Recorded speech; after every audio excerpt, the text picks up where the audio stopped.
We'll come to the time in our service now. We'll look at a passage from the Bible. We'll talk about what it means, why it matters, and what we should do about it. So if you have a Bible, would you turn to the book of Ecclesiastes? Ecclesiastes chapter 6, beginning at verse 12. Just the last verse of chapter 6 and headed into chapter 7. It's on page 475 if you're using this Brown Pew Bible. Ecclesiastes chapter 6, beginning at verse 12. And when you found that, would you stand with me? Read for us this passage together. Beginning at verse 12, Solomon writes this. For who knows what is good for a man in life? During the few and meaningless days he passes through like a shadow. Who can tell him what will happen under the sun after he is gone? A good name is better than fine perfume, and the day of death better than the day of birth. It is better to go to the house of mourning than to the house of feasting, for death is the destiny of every man. The living should take this to heart. Sorrow is better than laughter, because a sad face is good for the heart. The heart of the wise is in the house of mourning, but in the heart of fools is in the house of pleasure. It's better to heed a wise man's rebuke than to listen to the song of fools. Like the crackling of thorns under the pot, so is the laughter of fools. This too is Hebel. Extortion turns a wise man into a fool, and a bribe corrupts the heart. The end of the matter is better than the beginning, and patience is better than pride. Do not be quickly provoked in your spirit, for anger resides in the lap of fools. Do not say, why were the old days better than these? For it's not wise to ask such questions. Wisdom, like an inheritance, is a good thing and benefits those who see the sun. Wisdom is a shelter, as money is a shelter. But the advantage of knowledge is this, that wisdom preserves the life of its possessor. Consider what God has done. Who can straighten what he has made crooked? When times are good, be happy. But when times are bad, consider God has made the one as well as the other. Therefore, a man cannot discover anything about his future. This is God's word. You may be seated.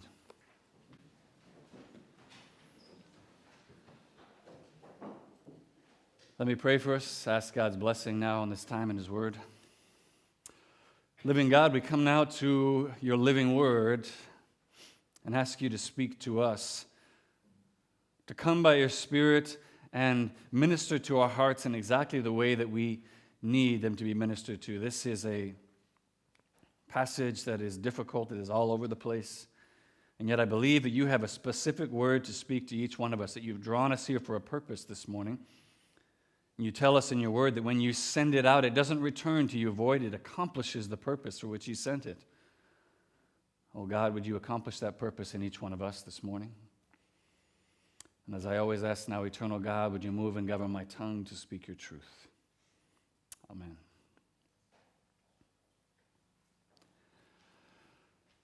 It's been a number of years now since it's happened, and so maybe I'm just healed.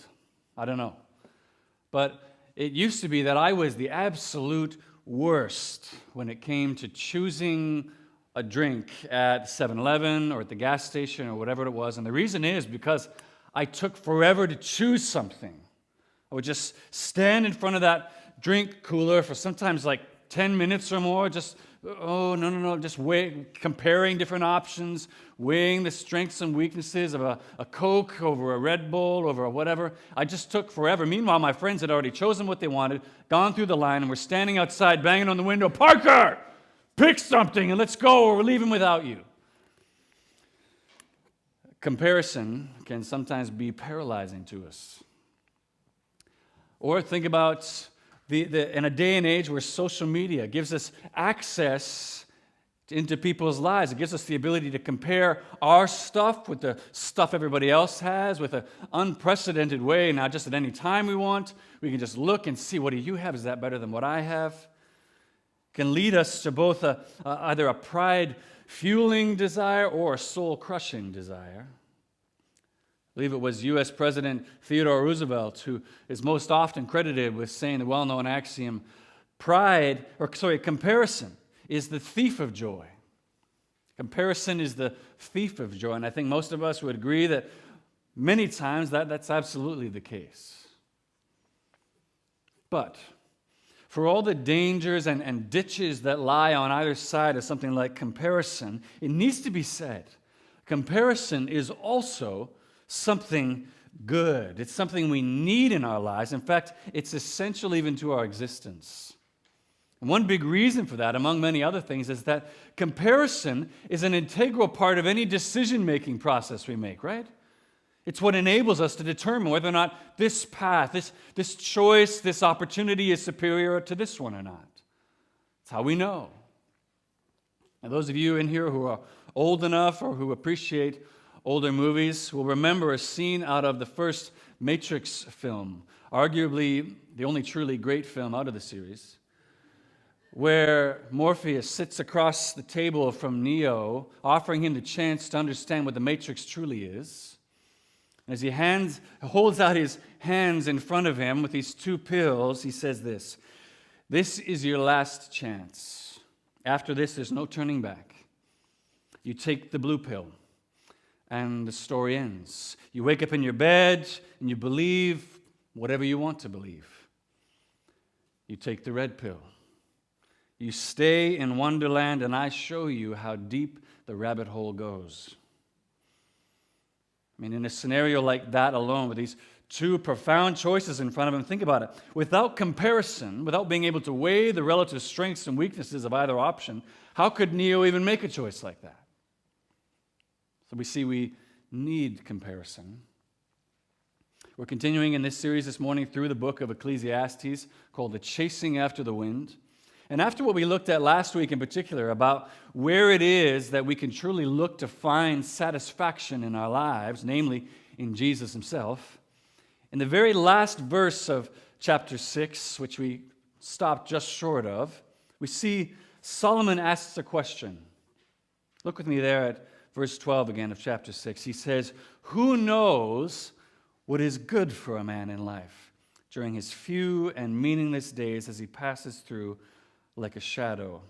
And what follows in these 14 verses, the beginning of chapter 7, is really essentially it's Solomon's answer to that question of what is good for a man during his few vapor-like days under the sun. But if you look closely, if you were listening as we read through that, you'll see that the way Solomon gives that answer is to list a series of comparisons.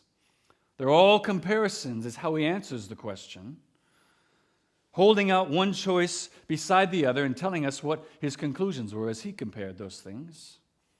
So if we could just borrow that picture from that opening scene of The Matrix and just lay it over our text here like a template, if we see more, Solomon is like an ancient Morpheus standing there with his long, black man dress, and he is coming to us, showing us, telling us that blue pill thinking, that to take the blue pill means escaping, ignoring, numbing the realities of life. If that's what taking the blue pill means, then throughout his entire analysis, his entire comparison, Solomon is absolutely telling us, hey, take the red pill. You should take the red pill. Open our eyes to the truth that we so often struggle to face. Why? Because in doing that, we discover the way to know and experience what is truly good for us in our few and fleeting days under the sun. And in order to see how Solomon leads us now to do our own comparative analysis, so that we too might choose wisely, I want to lead us through here. Look at 3 comparisons that Solomon makes here as he walks us through, each with its own blue and red pill option. I want to show you the first day and the last, a wise rebuke and a fool's praise, and then patient hope and hopeful nostalgia. And then we'll close out our time by looking at what Solomon calls the shelter of wisdom. Okay, so those 3 comparisons, the first day and the last, a wise rebuke and a fool's praise, patient hope, hopeful nostalgia, close by looking at the shelter of wisdom. So if you've closed your Bibles, would you open them again to Ecclesiastes chapter 7, verse 1. Follow along with me as Solomon leads us to compare and then choose what is truly good during our days under the sun. So let's look first of all at the first day and the last. The first day and the last. Look with me at verse 1. Chapter 7. Solomon says here, a good name is better than fine perfume, and the day of death better than the day of birth. Now, the first half of that verse, most of us are pretty good with. We can kind of see, yes, having good character, a better name, that's better than sort of a cheap facade, a kind of dressed up, made up facade. Having a good name, that's better. And yet, the second half of that verse, as well as what Solomon goes on to say in verse 2 and 3, we probably need a little bit more explanation to understand just what Solomon is trying to get at here. First of all, let's begin by just reading again what he said in those following verses. Verse 2, "It is better to go to a house of mourning than to a house of feasting, for death is the destiny of every man. The living should take this to heart. Sorrow is better than laughter, because a sad face is good for the heart." Now, first of all, no, Solomon is not a miserable Grinch sitting up on the mountain looking down at all the who's in Whoville, just like angry that they're so happy and wants everyone to be as miserable as he is. That's not what's going on here. Nor is this, if you look at the second half of verse 2, you see that when Solomon talks about the day of death and the resulting funeral that takes place, that's the house of mourning, he's not talking there about our own death, but someone else's. You see, that's why he says there, the living should take this to heart. He's saying you should learn something yourself from this, from someone else's day of death. And what he's saying here, big picture, is that all of us, we have something to learn from others around us as we go through this life. And it means what we learn from someone's death is just greater. It's superior to what we learn from the day of their birth. Why? Well, because both events cause us to ask different questions. Right? When a child is born, we're primarily looking forward. We're guessing, right? We're asking kind of questions. What kind of person will that child? Might they become? What kind of things might they learn in life? What kind of opportunities will they have? What things might they accomplish or qualities that they might have? At death, well, it's just the opposite, right? Now we have however many years that person has lived in order to answer those questions that we were asking at birth.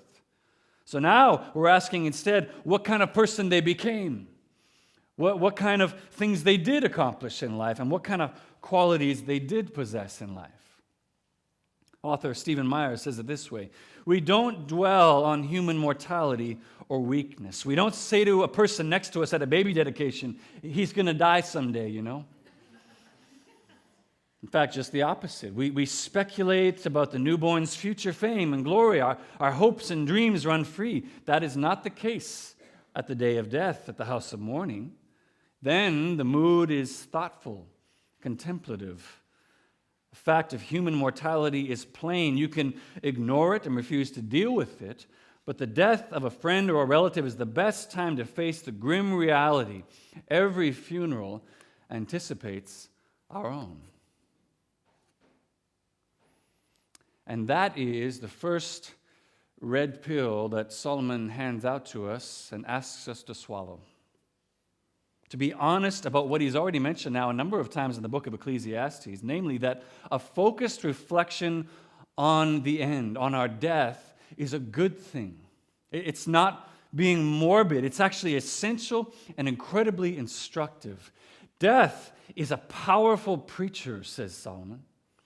And considering its inescapable reality actually teaches us far more about the value of life and how to truly live it than swallowing the blue pill, which is attempting to just ignore and escape the reality that's facing us anyway.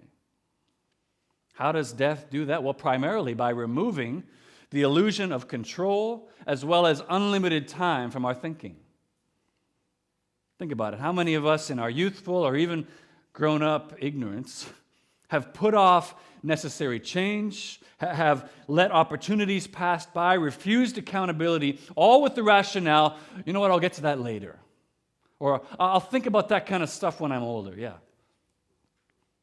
And yet, even this past week when we saw this horrific accident in Humboldt, Saskatchewan, took the lives of 15 boys between the ages of 16 and 21 and their coach. Death is no respecter of age. As James says, how do you know what will happen tomorrow? We don't know. So in one sense, Solomon's words here are really a poetic retelling of Moses' instruction in Psalm 90, where he says, teach us to number our days so that we might get a heart of wisdom, which is always a good thing for it, because rather than, again, we've said this many times, rather than stealing joy from us, being honest about the inevitability of the day of our death teaches us how to truly enjoy our lives now to the full. So that's the first day and the last. Next comparison Solomon makes for us is a wise rebuke and a fool's praise. A wise rebuke and a fool's praise. Look with me at verse 5 now. Solomon says this, it is better to heed a wise man's rebuke than to listen to the song of fools. Now, there's a number of different ideas about what Solomon's getting at there when he talks about the song of fools. Some believe that he's just talking about foolish praise, sort of a flattery that others would give you. Song of fools. Others believe that he literally means that overly loud song fest that you and your friends begin to partake in when you're no longer able to count how many pints you've had to drink that night. But either way, whatever it is, when you include Solomon's description in verse 6 about the loud, quickly passing laughter of fools, because that's what happens when you burn thorns instead of logs, they burn loudly and very quickly. I think it's clear what Solomon is describing here is the very alluring, the very desirable distraction that, come on, all of us have fallen prey to at one time or another, of seeking parties, seeking entertainment, seeking flattery, that's the thing we often go to when we're faced with the difficult realities of life. That's the place we run to first, to be distracted, to be entertained. Think about it. Your girlfriend, your boyfriend breaks up with you. You get fired from your job, or you can't find a job when you want one. Someone dies unexpectedly, you're struggling with difficulties in your marriage, whatever it is. When the ground falls out from beneath our feet, most of us, our knee-jerk reaction is to try to push as much alcohol, prescription and non-prescription drugs, sex, parties, concerts, Netflix binging, road trips, shopping, whatever it is. We try to push as much stuff into that hole to cover it up, to cover it over so we don't have to look at it. Anything to distract us from having to actually look at that painful, uncomfortable situation and deal with it. And listen, can we just be real with each other this morning? Let's be honest and admit, in the moment, those distractions, that entertainment, that numbing, for the most part, those things are enjoyable. They're super fun. Of course they are. They'd have to be, otherwise no one would ever choose them. No one would ever seek after those things. They are enjoyable. And yet, the point is, just like those thorns burning under the pot, they are also incredibly short-lived pleasures. The house of pleasure is always closed the next morning. And now, the next morning, now you still have to deal with the same pain and wreckage that you didn't want to look at yesterday. It's still there. It hasn't gone anywhere. Only now, you've added all this way more pain, misery to your situation. And maybe even a really dumb tattoo. I don't know. The red pill now of truth that Solomon hands us to swallow after another night of blue pill escapism is this. It is always better to heed wisdom's rebuke. Always. Now, no, this isn't necessarily being rebuked because you did something wrong. This could also just be, a certain way of thinking, just listening to wisdom's warning before you make a foolish choice. But it's listening to wisdom's calling out to us, knowing that it could also, yes, include a choice that you know you needed to make, a change you've needed to make and you haven't.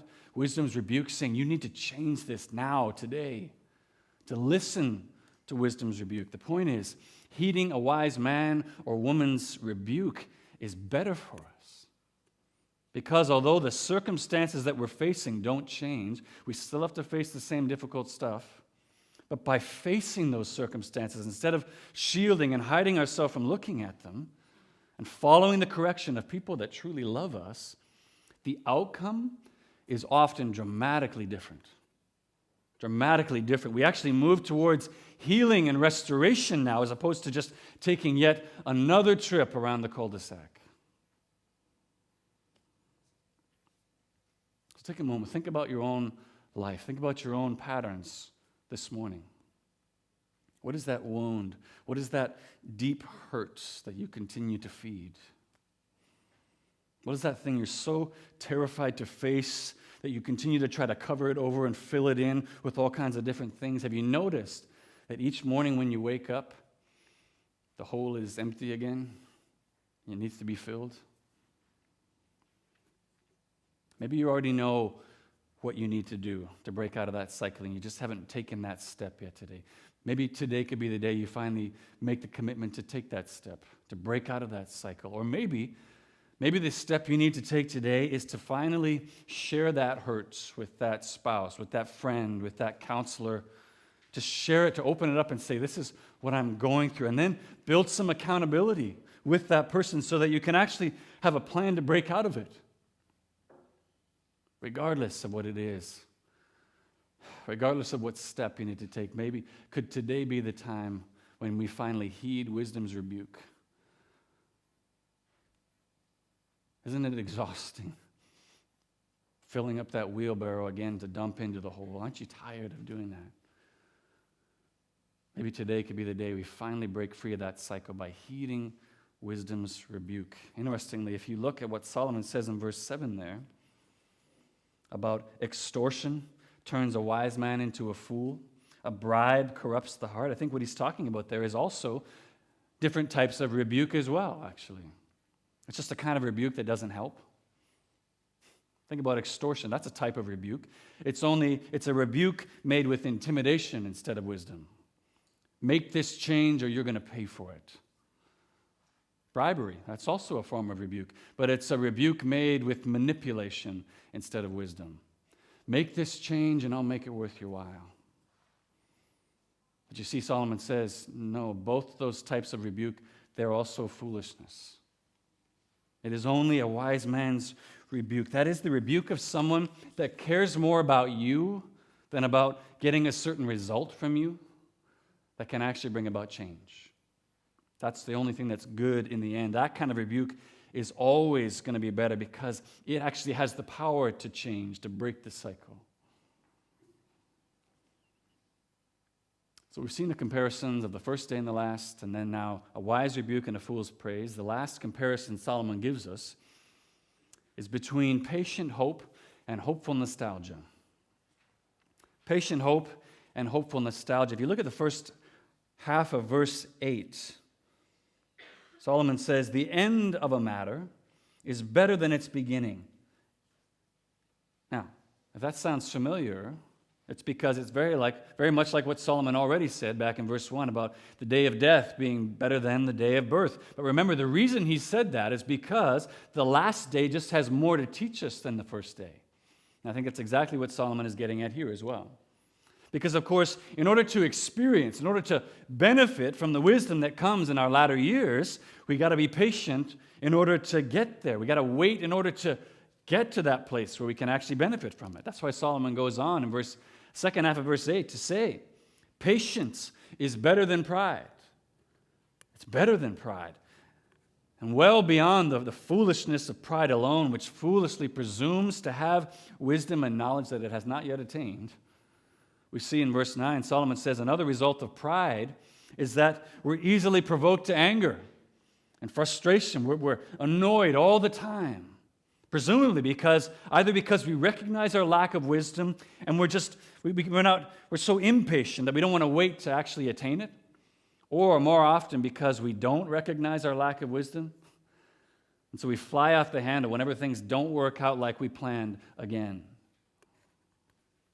Helpfully, in verse 10, Solomon gives us an example, if you look there, about what such an impatient pride could look like. Picturing someone ruefully asking, why were the old days better than these? Which, if you're familiar with the Old Testament, might immediately draw to mind that picture of the Israelites. Days after being rescued from slavery in Egypt, they'd crossed the Red Sea on dry land and watched it swallow up the Egyptian army. Still, crying out to Moses, "If only we had died by the Lord's hand in Egypt. There we sat around pots of meat and ate all the food we wanted." Really? "But you have brought us out into the desert to starve this entire assembly to death." Which is just the problem with nostalgic statements like this, isn't it? They just tend to be painfully reductionistic, and they're forgetful of all the negative stuff that went along with all the good memories that they sort of remember. Derek Kidner, commenting on verse 10, writes this: "To sigh for the good old days is doubly unrealistic, a substitute not only for action, but for proper thought." Stephen Meyer says it like this: "Solomon now warns us against what the Roman poet Horace called laudator temporis acti, the praise of the past. This happened," he goes on, "in the latter years of the Roman Empire, when everyone whined about the good old days of the Republic. The man or woman who wants to resurrect what is dead and gone gives evidence of a desire for easy answers. And such a desire could easily lead to anger over things that cannot be helped or changed. Anger is often associated with such foolish longing." End quote. And beyond that, given the way Solomon began the whole book of Ecclesiastes, declaring what has been will be again, there's nothing new under the sun, it's little wonder that his commentary at the end of verse 10 is that such questions, it's not even wise to ask them to begin with.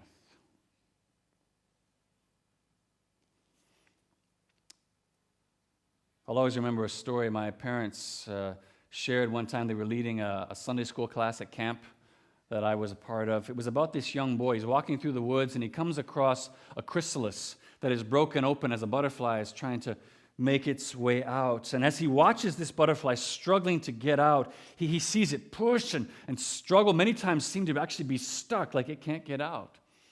And so in love, the boy takes his pocket knife and just gently cuts back some of the edges of the chrysalis so that the butterfly can make its way out. And indeed, that's what happens. The butterfly pushes its way out now much more easily and soon is freed from the pod. And then just a few moments later, the boy's father comes along, and when he tells his father how he helped, he can see from the father's expression that may not have been the case. Do you see how the butterfly is crawling around on the ground and not flying? The father asked his son. That's because the butterfly needs that time to patiently push and struggle its way through the opening of the chrysalis so that all the fluid can be pushed into the outer extremities of its wings. Then the wings need to dry, and then only then can the butterfly fly. This butterfly's wings will never work now. It will never be able to fly. The purpose of that story was to illustrate another principle my parents often tried to impart on us as children, namely, anything that's worth having in life, anything worth having apart from our salvation, it requires work and it requires waiting. It takes time. Or as Solomon puts it there in the second half of verse 8, patience is always better than pride. The last red pill of truth that Solomon hands to us and asks us to swallow is this: if you want to know what is good for a man during his fleeting vapor-like days under the sun, patiently wait for what God is trying to work out in you. Patiently wait for what he's trying to work out in your situation. Patiently wait for what he's working out in the world. Blue pill thinking is always just impatient and then angry when things don't go as quickly or according to its own plan, and then just retreats into solacing itself with some sort of a hopeful nostalgia that things were probably better in the past anyways. What are you longing for God to complete in you? What's that situation that you've been praying for weeks, months, maybe years that hasn't worked out yet? You haven't seen the end of it yet? What is that weakness that you're longing for God to finally redeem? The path of wisdom Solomon is laying out for us here as he's imploring us. Wait. Wait. Be patient for God's perfect timing. He hasn't forgotten you. The end, remember, is always better than the beginning. In fact, later on in the New Testament, the Apostle Paul repeats almost this exact same idea, stating to us plainly, he who began a good work in you will carry it out to completion till the day of Christ Jesus. That is, the last day, when we are finally made perfect.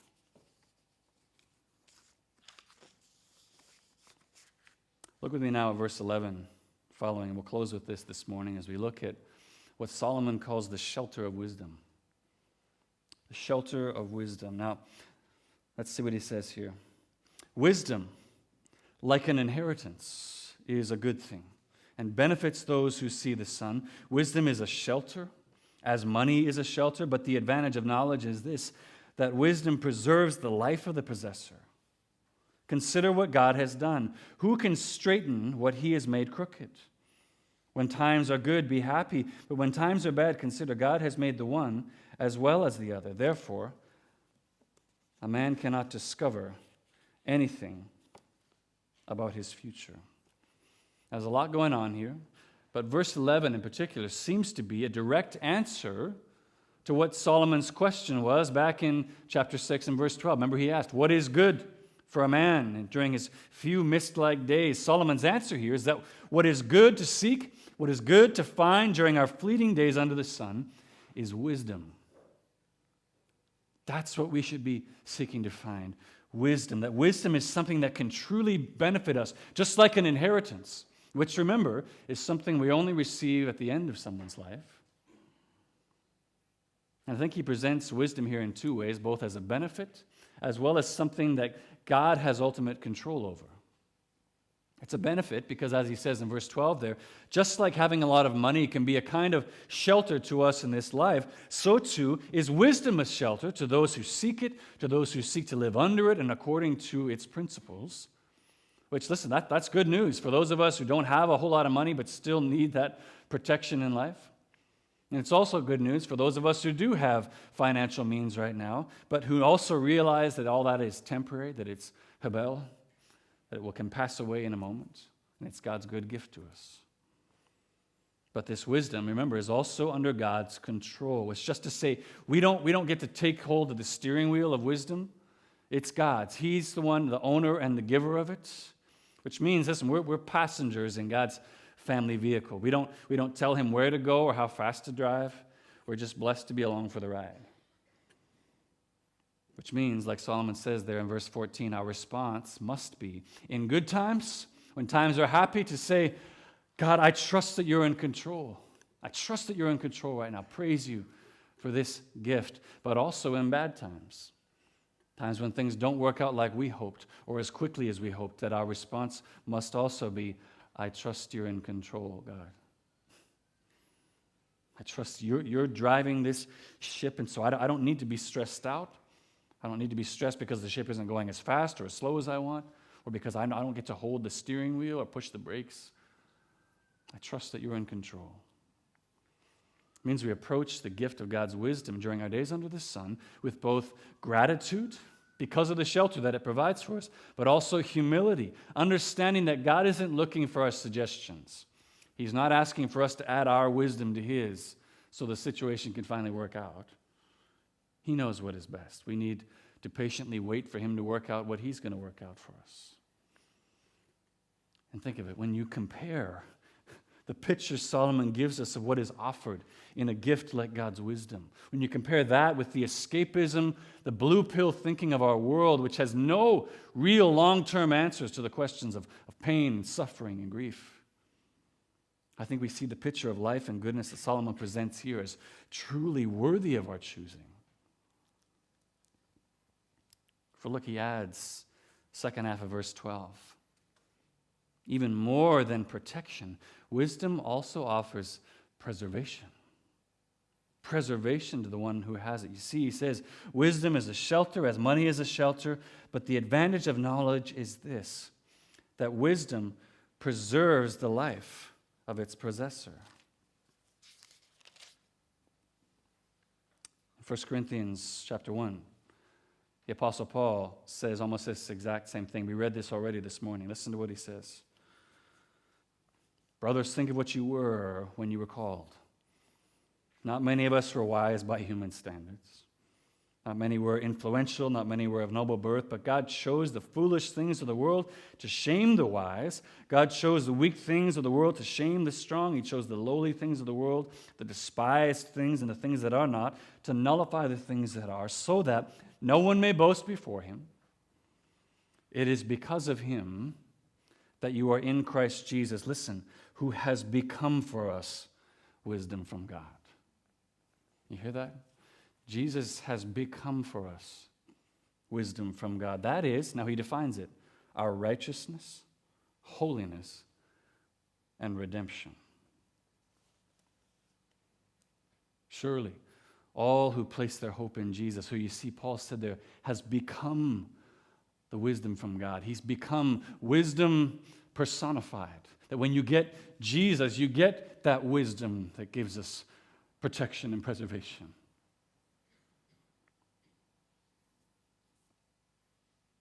All who find their hope in Jesus find life, find protection and preservation both now as well as on the last day when our lives come to an end. It's a gift of profound love, profound grace that is truly beyond compare. Let's pray.